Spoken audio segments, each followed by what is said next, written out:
We are back. It's the Dedrique Taylor Coaches Show. I'm your host, Brandon Marcus, along with the head coach of Cal State Fullerton, Dedrique Taylor. What's up, Dedrique? Not much. Just a typical day trying to figure out a way to get better. Trying to figure out a way to get better, trying to figure out a way to move forward. You split another series once again against Cal State Bakersfield, winning on Friday, losing on Saturday. We're going to break down that series, but we're going to do something a little bit different than what we normally do. Normally at the end of the podcast/video, if you're watching this on YouTube. And if you are, please go ahead, give a thumbs up on the video, subscribe. It's awesome. Please subscribe on Apple Podcasts, wherever you do listen to your podcast. Rate and review, share it with your friends, put it on social, whatever you want. Help us spread the podcast/video. It would be great. Awesome. So, as I was saying, we usually do the mailbag presented by, still waiting for that presented by the way. If you do have any interest in being a sponsor for the show, the Dedrique Taylor Coaches Show, at us, dtaylorcoachesshow at gmail.com. That is dtaylorcoachesshow at gmail.com. So, speaking of the mailbag, we're bringing a question to the front. Normally we have it at the end. We're bringing a question to the front, and it comes from Tim Vincent. My man. Yes, sir. And he's got two questions. So this works out very well because we'll bring Tim back at the end of the show. But we're starting it off with number one. What happened to Wayne Arnold? I noticed he is not even on the roster. Good question. Great question. You know, as a team or a program, you're responsible for the culture and you're responsible for the betterment of your program. And I felt like we would be better if we did not rely on each other. And so Wayne is no longer a part of our program. He's still on scholarship. He's still in school and he's doing really well, which is something that he's always done.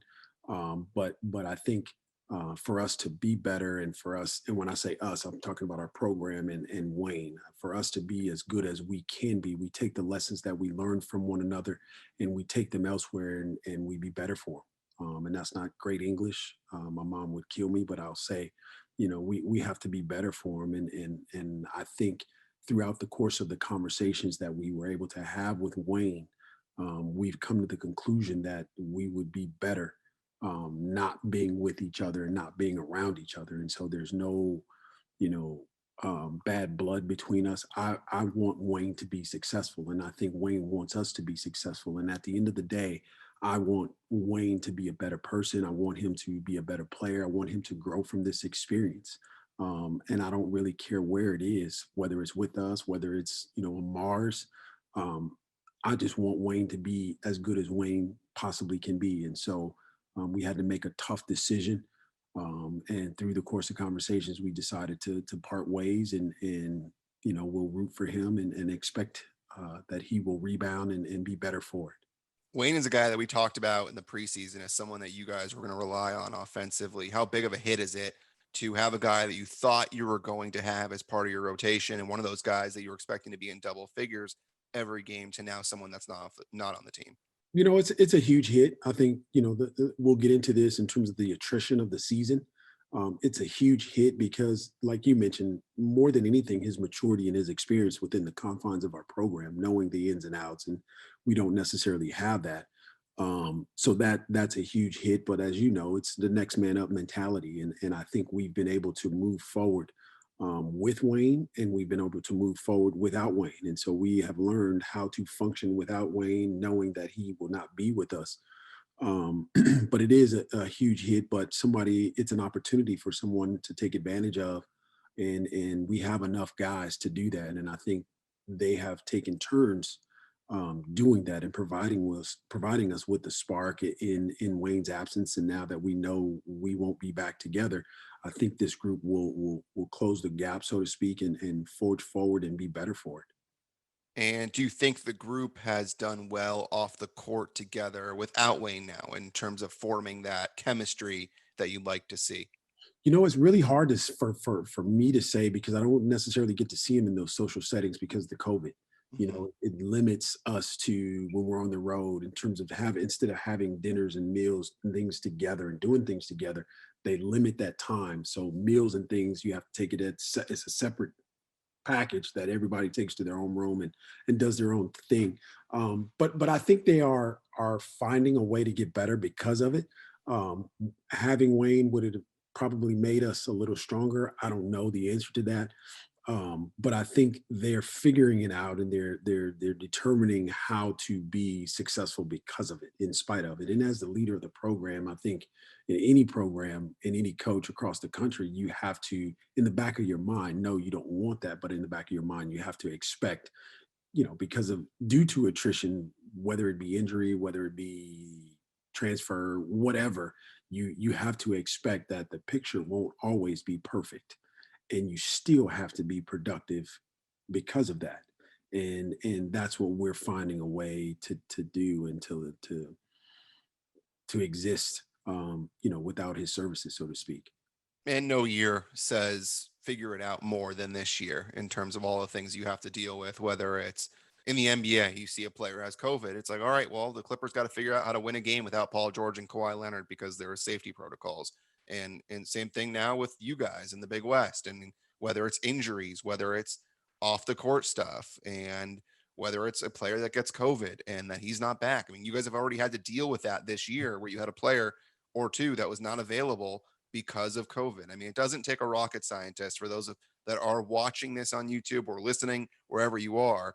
If you look at the box score and you don't see a player in there, it's either because of something to do medically, an injury, or because of an illness. I mean, it's one of those two things, and you can try and piece those together. We don't go player by player because, frankly, you can't really do that due to the rules of HIPAA and all that kind of stuff. So we're not going to do that. The only reason why I bring up the Wayne thing now is because he's off the roster. So it's something that we can now discuss because he's no longer a member of the Cal State Fullerton men's basketball team.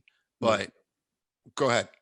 No, I was just going to say you're 1,000% right, and I think in every program and every level of team, whether it be the NFL, Major League Baseball, NBA, college, men or women, there's a version of that everybody is dealing with, and that is, the unknown, preparing for, not having this person due to injury, or preparing, we're not going to play the game because we've been exposed to COVID, or, just trying to figure out and find a way how we're going to make the best out of the situation. And I think every program across the country is dealing with that. And it wasn't made any easier in the first game against Cal State Bakersfield. I mean, once again, you look at the box score and you can figure out Vincent Lee plays 9 minutes. Vincent Lee normally doesn't play 9 minutes, and he's now hurt. So that's got to be a big blow for you guys. No, it's huge. I think it's huge because we're starting to dwindle in numbers. We don't have the same bodies and the same depth that we had to start the year. But it's just, again, it's one of those things that Vince suffered an injury, and he was not allowed to play the rest of that game on Friday, but we were still able to do what needed to be done to win the game. And then we were holding him out on Saturday, obviously because of the injury, and we'll see if we can get him back by Friday and have his services. But Friday, I think, showed our group that they can exist amongst themselves if they believe in each other. And I thought Friday night, without Vince, I think it provided a spark in a different way. It allowed us to come together a little more than we were, because we were looking around. Is Vince going to get in? And Vince going to get in? And then once we got the word that he wasn't, it kind of allowed us to even come together a little more, and go out and perform. And Friday night, no one really cared about who got the credit. They only cared about Cal State Fullerton men's basketball winning the basketball game. And that's why we were able to win, is because their mindset was, we're going to do whatever it takes to give us the opportunity to win. And that's what we did Friday. Saturday, I think, is a different story, and completely different story, because our mind was not in the same space. How does that change night to night? How do you go on Friday and say we don't care who does it and who gets the credit, and then the next night you have the complete opposite happen if that's the case? It's a human nature thing, that and it's hard to have success consistently. At your level at the NBA, when they get to the playoffs, they have 7-game series and they're required to win 4 to advance to the next level. And people don't understand that's extremely hard. It's different when you play Thursday, you play Bakersfield, and then Saturday you play, I don't know, Irvine. Two Yeah. different opponents. But when you And we play talked those, about that last week as well, in terms of how yeah, difficult it is to go night to yeah, night, night when to you night. play those opponents back to back, it's just the human nature factor kicks in. If you won Friday, you're not as sharp as you need to be the next night. If you didn't win Friday, you're sharper on Saturday, and you finding a way to figure it out. And so that's what we've shown the propensity to do is basically split. And no, it's not easy, but it's not undoable, or it's not you can do it if you put your mind to it, is what I'm saying. And also, you look at Bakersfield, and they, I believe, now are 7-3. So what that tells you, winning the first game, is that you guys can basically go up against anybody and compete. No doubt. And so it seems like, and correct me if I'm wrong, that at least you guys seem to be on par with any other team in the Big West. I mean, you haven't faced UC Irvine yet, but you're on par with any other team in the Big West, and it's just about getting there mentally for 2 nights. Yeah, the funny thing, I told our team this today. I said, we've been a head coach for 8 years, and by far and away, this is the best statistical team that we've had from an offensive standpoint. Like, if you look at our numbers offensively, it's through the roof.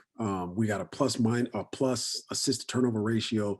We're shooting a high percentage at the free throw line, from the 3-point line. We're doing all these things. I would say, we're not rebounding anywhere near what I think we're capable of, but offensively, we are ridiculous, but we are equally or worse as bad defensively. Like, our numbers are people are scoring. They're averaging 6 more points than we are. They're out rebounding us. They're shooting a very high percentage offensively from the free throw line, from the 3-point line, from close to the rim. So, this team can do a lot of things offensively. I mean, I think we had 30 points at half on Friday, or 32 maybe on Friday, and we end up with 90. I mean, just think about that. I mean, Yep. when is the last time you saw a college team average that many points? That typically is nowhere near that. And so we're changing. We're a very good offensive team. But in order to win the big games against Santa Barbara and Irvine and Davis and some of the teams that make you earn it, you got to guard somebody. You got to guard people. And the Big West Championship is going to go through defense. Whoever's willing to play defense, that, in my opinion, is going to be the winner.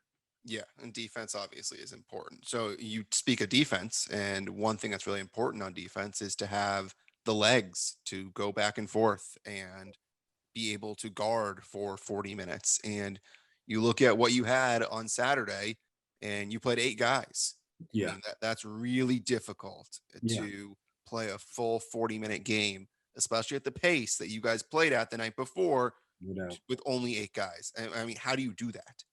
It's a mindset. Thankfully, my old self doesn't have to go out and play. We can rely on 18, 19, 20 something year old young men that they're not where they need to be, but they're in position to be able to compete and play as hard. And I think the mindset comes into the fact. I said this to our team today. I said this: physically, we are what we are. Under the circumstances, we can't change, or there's very little that is going to allow us to change. But mentally, you stand to gain um, your greatest outcome mentally, because your body will do what your mind tells it to. If your mind tells your body to, hey, take this possession off, or don't do this, you'll do that. If your mind tells your body to, hey, go up and get that rebound and then go down the court and score, your body will respond. And so mentally, I anticipate this group taking the next step, and really understanding and maybe overstanding what the mindset has to be night in and night out for us to achieve what it is that we're after. And that makes sense. I mean, you try working out and having 5 reps to go, and you say this is hard. I promise you, you will not be able to get through those final 5 reps. I mean, your brain starts telling you that this is heavy. Yeah. Then the last 5 reps get really freaking hard. I mean, and then you go, all right, I got this. All of a sudden, you got this, and Yeah. you're able to accomplish. So you're right in terms of mentally, but it gets difficult now because you and I have talked about this before. I mean, the practice in general has been difficult because you are trying to figure out, how do I get enough out of the guys during practice, but I don't want to overwork them because we've got games going on, and if they're even fit, because in the beginning there was COVID and you're coming out of quarantine, so you couldn't really practice for as long as you wanted to. But now, I mean, you are limited to now 8 playing guys. Yeah, At least that's what you played with on Saturday.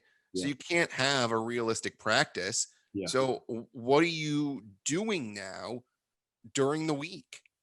We're gonna have a shell of our practice. No, we're not gonna be out there for 2, 3 hours, and we're not allowed or not going to do that just because our body won't allow us to.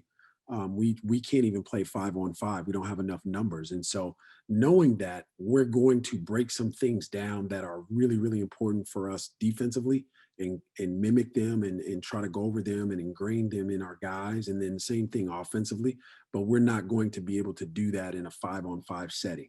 And so we have to find different ways to be able to get that accomplished as a coaching staff, to get that accomplished that will allow our guys to go out and play confidently on Friday, so they know what they're supposed to do. And a lot of times in these situations, you spend a lot of time preparing for the other team and worrying about the other team, and that's important, that's significant. But you are who you are, and it's incumbent upon you as a player, and us as a staff, and us as a program, to do what we do first. Do us, and then we'll get to the other team. But do score the way we score, play defense the way we want to play defense, and then I think you'll like the outcome. And that's what I've been saying to our team, is that you guys know what to do. It's just a matter of whether you're going to do that, and do that for 40 minutes or 80 minutes. Yeah, I was going to ask if you do more film now since you have less practice, I guess same practice time, but less practice that you can actually go through. And do you go more through film and focusing on the opponent? And you mentioned defense. I mean, you're obviously looking to see what the next team that you're facing does offensively, because that's kind of going to dictate what you do defensively. So is there more film involved, or is it basically still focusing on your guys's play on the court? I think it's both, because under the current circumstances, we're not in condition, and so we're not going to be as work as much on the floor. So yes, we are going to watch a lot of film, a lot of individual film. What Of can you guys or of the opponent? both, Okay. both, both, and whoever is responsible for their scout or their position coach will have clips and for them to watch. But even if we were under regular circumstances, we would scale back because of the guys' conditioning, and we want them to be fresh in game time. So we would scale back. But I would say, even at this point, current situation, we're going to scale back even more because of the lack of bodies and the lack of conditioning, in an effort to be as good as we need to be on Friday and Saturday. Can you go full speed in practice, or is it not even bothering because you don't want to risk injury? We can definitely go full speed. Now it's non-contact full speed, but we definitely want to go full speed, and we will go full speed, just because they need to get that love, that sensation of what it's like to go full speed. Game speed is more like it. Understanding what it's like to go slow to fast in terms of your pace. If you don't do that during the week, and then all of a sudden you do it on Friday, these guys aren't accustomed to that, and they don't understand and or appreciate how to operate that way. And so you have to show them, through going fast, through going hard. Non-contact is the difference, though, I think, for Um, this group. Let me ask you something, because God forbid this happens. If you lose one or two more players because of injury, how does that even work? I mean, that because you can't play a full 40-minute Big West game with 6 or 7 players. I mean, I guess you can, but that's competitive wise. I mean, that's a complete disadvantage. Yeah, it's a complete disadvantage, and I think under the current circumstances, even under regular circumstances, if you have injury, they you still have enough guys to be able to put out on the floor, whether it's 5 or 6 or 7. I would anticipate they expect you to play, and we would expect ourselves to play. That's what we're going to do. We're going to go out and give it the best. And like I mentioned to our team today, sometimes giving your best doesn't allow you to always achieve the level of success that you want, but you feel good about the work that you put in, because your numbers are down or whatever, but you gave everything you had. And that's all we're trying to explain to these guys and trying to preach to them is that night in and night out, you have to work as hard as you possibly can because you don't know if tomorrow's going to come. Right. Yeah. No, I mean, listen, in COVID times, you never know if you're going to have a game the next weekend. And for you guys, you're now facing UC Riverside this coming weekend, and UC Riverside is currently 5-2 in conference, as you guys are currently sitting at 4-6. Yeah.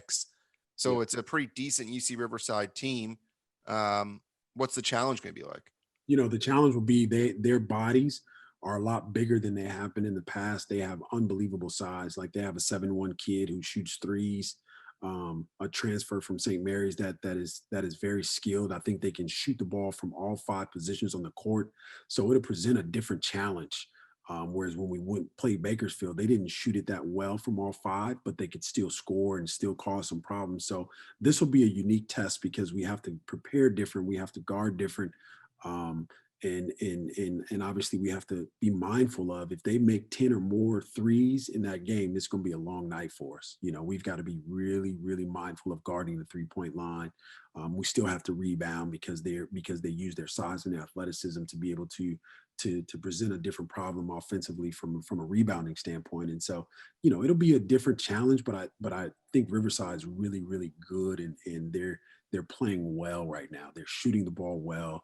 They're defending. They're playing as a group cohesively, really good right now. So we'll see, obviously, what happens. You guys get Riverside and you get at Cal Poly. And we'll talk about an old friend next week when we have that podcast. And Good. then Irvine and then UC San Diego. So that's what's left for you guys, 4 series. Do you think you're going to have one get scheduled in between UC Irvine and UC San Diego? Do you guys have any games that need to be made up? The Uh, Davis game needs to be made up. I don't know if Davis will have a bye that week, and if we can squeeze it in, the conference will allow us to. If with Davis because of the COVID and it's a makeup game in that way, but I don't know that they will necessarily allow us to schedule anyone else in our conference that's not a makeup and count it as a conference game. The other question is we want to get to obviously the 13 Division I games, and so we could schedule another Division I who has the same issue that we have.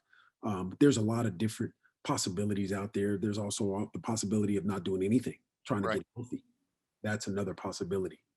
Yeah, that's what I was going to ask because you look at your guys' schedule. I mean, you've played 10 D1 games already, so you only need 3 more. Yeah, So you get through 2 more weekends and yeah, get the UC Riverside goes through and Cal Poly goes through. All of a sudden now you guys have qualified. no So doubt. just about that weekend may not even need to play a game Yeah, with it. no, I think that's a legitimate conversation. I'm not saying that we're going to do that, but I think it's a legitimate conversation in terms of your preparation for the postseason. Now that you've qualified, now what gives you the best opportunity to be successful under the current circumstances. It's different than any other year, and this situation is going to be different. And so, how we come up with that information or come to that conclusion, I'll be anxious to see what we decide. Yeah, for sure. All right, let's jump to the mailbag and let's go back to Tim Vincent for his second question. And by the way, if you missed it in the beginning, the mailbag, dtaylorcoachesshow@gmail.com. That's dtaylorcoachesshow@gmail.com. We are looking for sponsors. If you want to come on the podcast, you want your name on the podcast, not you personally. Maybe down the line we might have you personally. Actually, you could be a guest possibly on our podcast. We'll see how Yeah, much money perhaps is given to the podcast. no doubt. Listen, nothing is off the table here. So D Yes. Taylor Coaches Show, if you are interested in sponsoring, it could be the presented by, and we got some cool things in order. So back to Tim Vincent. Number 2, what is your primary recruiting strategy? Is it to get the 4-year players first or the JC and graduate transfers first, or a combination of all of these? Combination. It's a combination. I think we look at what we need, the type of player that we need, and then we look at what is the best fit and who we have in our program that has something to do with it. The different classes have something to do with it. Like you're not going to take, um, if you have juniors, you're probably not going to feel that need with more juniors. You're Mhm. going to try to break up the classes, and so, it's a jigsaw puzzle that our staff has done an unbelievable job of putting it together. And I think this year probably is indicative of the direction that we'll try to go in terms of having, some freshmen that are part of our program, and then relying heavily on junior colleges and transfers, just maturity and experience within our program. But that will not ever be um, in place of high character, good guys that obviously are good players too. And that's different from where you guys were a couple years ago. I mean, you look at the team that made the NCAA tournament, and there was a bunch of guys that were in your program for 4 years. So Definitely. it's a different type of thing that you guys are going for now. Why is that? Because I think that the circumstances are different. Like back then when we had Kyle and Austin and Jackson and Khalil, they grew in our program. And the rule that it will take place next year wasn't the rule back then. And that rule basically states that if you are a one-time transfer, you do not have to sit out. You can play right away. And so we have to be cognizant of that, of possibly players leaving, and then obviously possibly players coming. And I think playing to that is really, you have to be cognizant of it. You can't ignore it. I think yes, you do want to grow players in your program, but I think if Khalil and Kyle would have numbered at the rate that they were numbering their sophomore year, under the current circumstances, they probably wouldn't finish as the number two scorer in school history and the number five scorer in school history. They probably would have moved on. Interesting. That's the Interesting. reality of it. That's the reality of it. I'm not saying that they would have. I'm not saying that we Right. wanted them to, but I think under the current circumstances, they would have had the option. But something that I was speaking ironically to our golf coach of all people, who happens to be one of my good friends. Um, Of course, because you're a golfer, so that makes and you sense. know what's crazy is we never talk about golf. We never have a conversation about golf ever. I think other conversations we never talk about golf. We talk about our sport, but never us golfing or my golf game. Because it's terrible. But Right. but I was going to say, there's probably a reason why you don't talk about your yeah, golfing. it's probably smart on his behalf. But Southern California, when you say Southern California across the world, it just it does it elicits a different response. People perk up, and especially when you say LA, you get everyone's attention at a different rate versus some of the other locations that are out there. I think our location being what it is, it automatically allows us a different level of cachet with recruits than if we were in a different location. We'd probably have to use something else. Yeah, that makes sense. That makes a lot of sense. All right, let's jump to the next question from Patrick, which I think we know the answer to, but we'll see. Dear Coach Taylor, at the end of the regular season, the number of games played by each team will be different. I'm assuming standings will be decided by winning percentage. My question, what do you think about how that will be done, considering that some teams may play 4 or 5 more games than other teams in the conference? If this was the NBA with a 72 game schedule, not as big of a deal, but an 18 or so game regular season, there that or regular schedule, that's a big discrepancy. Patrick from Green Bay. Patrick, I think this year is so different to where honestly we're just excited to be playing. I'm not really interested in trying to figure out, this team has this record because they played this many more games than that team who has that record and they didn't play as many games. My deal is this is like, I feel like it's even more of a parity thing. In the conference tournament, I think if you have all the teams that are there, you will get really good games starting with the first round Mhm. because you don't know who's going to play who, how it looks. One team may have 10 games played, the other team may have 18 games. I was looking at the scores the other day, and there's some teams out there that have played, shucks, almost 16, 17, 18 games. Yeah. There's some other teams that are 3-1 as we speak. And so I don't worry about that. That's not necessarily my job. My job is to prepare my team that when we are fortunate enough to get on the court, if we are fortunate enough to get on the court, we're going to try to do what we do best. But to figure out the winning percentage and all of that stuff, I don't even look at it, honestly. I don't even know. Brandon set our record. I didn't even know we were 4-6, quite frankly. I don't pay attention to it. I'm just worried about us getting to the floor and us putting a good product out there. And that's how the standings, I believe, are going to be done, is based on winning percentage. Yeah. So yeah, I mean, you look right now, and Cal State Fullerton is in sixth in the Big West. But you did mention the number of games. I mean, you look at Cal State Bakersfield; they've played 17 games, while UC Davis has played 8. So big discrepancy. There's no doubt about it. Yeah. One final question. This one wasn't an email. This one was said to me before we started this show from my wife. She's coming in with another question. Alex is coming in. She's got a pretty good one. She says, if you could coach any team in the NBA, who would it be and why? And I said to her, he's going to say the Lakers. And she said, yeah, but say and why. So he has to answer why he would choose the Lakers. I want to answer that question from a professional standpoint, and I'm going to answer that question from a personal standpoint. So personally, yeah, I would coach the Lakers because I'm a Laker guy. I'm a Laker fan. The tradition of the world champion Lakers, it's in me. I can remember vividly remembering my dad and some of his friends coming over, as far as, they were other teachers and things, but literally we would watch the game, but we would turn the volume down and turn the radio up, listening to Chick Hearns broadcast the game. Yes, sir. So that's a part of who I am. Like, I'm a Laker through and through. It doesn't matter. Now, I don't own any Laker paraphernalia on purpose, but I'm just a Laker guy. That's my thing. Professionally, I would want to be around what I think one of the best players in our game, in that game, what he does day to day, how he impacts wherever he is positively. Like, I want to be around that. I want to study that. I want to be a part of that. And then obviously Anthony Davis, and teaching him from LeBron, some of the things that he does on a day-to-day basis, from how he takes care of his body, how he sleeps, how he hangs out.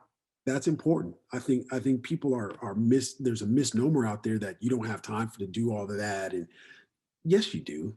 And you better do it. And you better acknowledge that, because that's one of your feelings. You want to do whatever. So go do that, so that when you are working, when you do have time and you do work at a high level, you're committed to that because you did that. And so just what LeBron's impact is on a day-to-day basis, I'd want to be around that, and I want to be a part of that and coaching that. Because I think everybody stands a chance of learning and getting better from each other. And who better than one of the best players that game knows, one of the top 50 players. He's one of the most decorated athletes that you'll ever see, especially in my time. And so to have an opportunity to be around that on a day-to-day basis, are you kidding me? Like, I don't even know I would take a salary. Yeah, I would, because I got girls. They would make sure that we took a salary. Of course. And Chick Hearn, by the way, is the reason why I got into broadcasting. No, Because I used to listen to him all the time. I mean, the games were simulcast on KCal. Yes, and so I would indeed. listen to the radio. Yeah. If the game was not on Channel 9, because we did not have cable growing up, Yeah. it would be KCal listening to him and Stu Lance, Yep. or it would be the radio listening to the broadcast. And so, yeah, big Chick Hearn guy growing up. Yeah, So no doubt. Well, tell your wife I said thanks for asking that. I will. Hopefully we answered that. I'm a Laker guy. Yep. So that's our mailbag, and that is our show. Whether you're watching us on YouTube or you are listening in the podcast version, a big thank you, as always, for tuning in. Until next time, I'm Brandon. He is Dedrique, and we'll talk to you next time. Have a good one, everybody. Peace. Thank you.